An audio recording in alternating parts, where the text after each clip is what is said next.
Hey, Kings of Dragons, Ranking 551, and today we're gonna do another breakdown video of round one of the 2024 NFL Draft, picks 1 to 32. I'm not gonna read every description. I am gonna analyticalize it based off my assessment of these players. And then I'm going to talk about three teams in a bigger video: Chargers, Giants, and Jets breakdown video like I normally do. Obviously, I'm not going to break down every single one of their picks, but I will talk about why I personally do not think that the draft was good for the certain teams and stuff. But that being said, let's get into it. Let's just go down each round here. Now, obviously, I can go by teams if I wanted to, for the rounds as it sees to select teams here, and you can just go by teams, but I will be doing that for the individual um, video. Anyway, with that being said, let's start with the Bears. Caleb Williams, I say he's good. Um, but there are some concerns like his game, but I would have taken, people say that they would have taken Jaden Daniels. Only time will tell. The thing is that I don't hate him, but as I said, Jaden Daniels and Caleb Williams are big question marks for me, as in the NFL, they have that type of running where it's going to cost them in the end, like Lamar Jackson, where if they don't have a good arm and they're not going to be able to throw the ball, you're not going to be able to do well. And ultimately, you're going to be falling into a hole like that where personally, I think that JJ is someone where he runs when he only needs to, but it is what it is. And honestly, I don't want to compare every guy. Drake May, good player for the Patriots. I don't really have a problem with that. I think that's a good pick. Marvin Harrison Jr. definitely able to get some help with Kyler Murray there. Pretty good. Joe Alt, definitely a smart decision there. I think it's good to get offensive linemen for your quarterback, Justin Herbert. But this is where I just have a big problem with this, Malik Nevers. And you're going to see it later down for me for the Giants. I just don't think it's a great idea to take a wide receiver. Also, there were better wide receivers on the board than LSU. Um, you don't take an LSU receiver. Last time we took one was 10 years ago, and it didn't really pan out the way we wanted it to. You could have taken the guy out of you could have taken Troy Franklin, I think is his name, from Oregon, or you could have taken one of the two other Florida State receivers. You could have taken Kevin Coleman or forget the other guy's name, but he was on there as well. And then you also could have taken Roman Wilson, who led the team in touchdowns this season and stuff, and led the league in touchdowns. So I don't know. Uh, Latham, definitely a great guy to get for your team. I mean, when you need tackles, I think it's a smart decision for Tennessee there.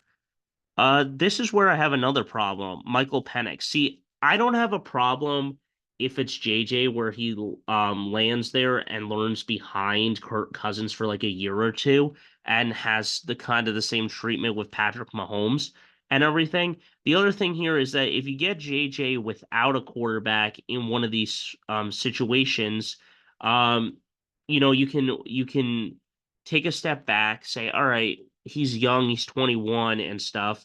He's going to be in the league for 10 to 15 years. We can do some damage. Kind of like how Eli Manning was young, 23. He didn't win his first Super Bowl until he's 27 and his second at 31.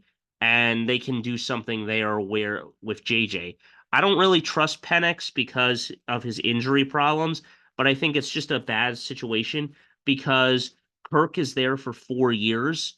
And then if you get Penix on a rookie contract for 4 years, by the time it's over, he's 28 years old at that point, starting as a quarterback, and you just basically wasted all of his potential. If Penix is able to beat Kurt out for the starting role, fine. But ultimately, I think that they should just trade Kirk Cousin or something and try to get another weapon. Now, getting Rome Odunze for Caleb Williams is such a big play. I thought they were going to get Rice to try to have that chemistry there that Jamar Chase and Joe Burrow have, and Jalen Waddle and Tua have, and all of that trying to get a receiver, but I completely understand it. JJ at Minnesota is not a bad decision. You got Justin Jefferson and some other receivers there. So frankly, I don't think that's a bad one. Uh I don't know. For the Jets, a lot of people say that they could have taken Brock Powers. I don't think it's the worst thing to get an offensive tackle and stuff out of Penn State or Michigan, but I really felt like the Michigan guys were going to go first and stuff. Again, I'm very surprised that they went very late in the rounds and stuff, and JJ was the only Michigan guy that went first in the first round. You would think that the national champ players would have gone. Bo Nix to Denver. I mean, JJ was between either one. And this person says, I don't like Knicks, but I get the pick, um, and everything. If it forces a team to pick quarterbacks earlier, than they should. Sean Payton obviously sees Drew Brees in him, but this is way early. Why not trade down and get him later and stuff? Personally, I think it's a good pick because you have Zach Wilson at the helm right now, and that's not very good. So I think that Bo Nix is definitely going to start. Brock Powers, for the Raiders, I think they definitely needed someone like that. Uh, Now here we go. The Saints, I know they drafted Spencer Rattler late in the fifth round. It is good to get a quarterback because Derek Carr and everything, and then get some protection for your guy. And then the Colts getting an edge rusher was smart too. I think that's a great pick. Brian Murphy for Seattle, great pick there. And Dallas Turner, he's actually pretty good from Alabama. He made that insane hit on JJ and stuff, pushing him into the turf. Luckily, they're now teammates, so it should work in their favor. Um, Amaris Mims, pretty good to get Joe Burrow some more protection. I think that's not a bad pickup there. Uh, get some better edge rusher for the Rams, definitely. And then, like I said, a lot of the teams that a lot of the players are Florida State has a lot of players that were coming in. Oregon had a lot of players coming in. Washington had a lot of players coming in, and Michigan had a lot of players coming in. Those were like your four teams that all seem like they were playoff teams, even though they finished 11-2, 13, 14-1, 15-0, and finishing 13-1.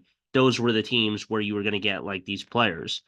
Uh, I don't really think that it was necessary for the Steelers to get a offensive lineman, but yeah. And it was surprising that they were getting the Washington guys over the inside of Michigan. It was just like, why not take Trevor Keegan or Zach Zinter? Why are you taking Washington over them? And I get it because they have the award, but at the same time, I think it made more sense to take the national championship guy. I know I got to stop being biased here.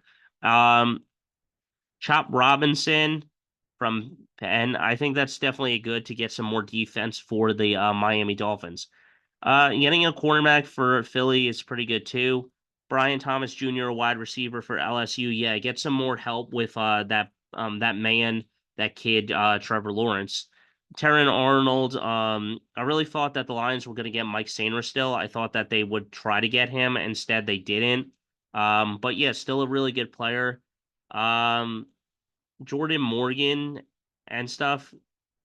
I don't think that's the greatest pick, but I don't know him enough, so I don't really know. And then Graham Barton out of Duke, not bad for Tampa. They need some help on their offense, and I can see it.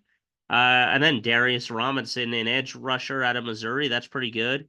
And then you got these picks down here. So Xavier Worthy, again, the Chiefs find weapons. This is what I'm talking about. This is exactly what I'm talking about.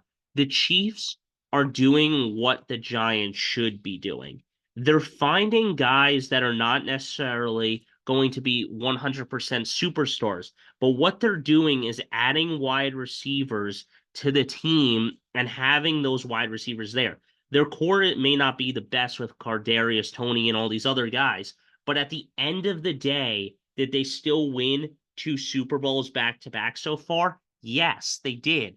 Why? Because they have a good defense and they have a good offensive line with a great quarterback behind them. They don't need superstar weapons to win the Super Bowl. That's the problem that the Giants are facing because that's what they think they need to do. Um, Tyler Gunson, definitely good for Dallas. I think they need offensive linemen. And Nate Wiggins, I think defense really helps for them. And then, you get a guy like Ricky um Persall. I don't think that's a good pick because I think that's Florida Atlantic or something.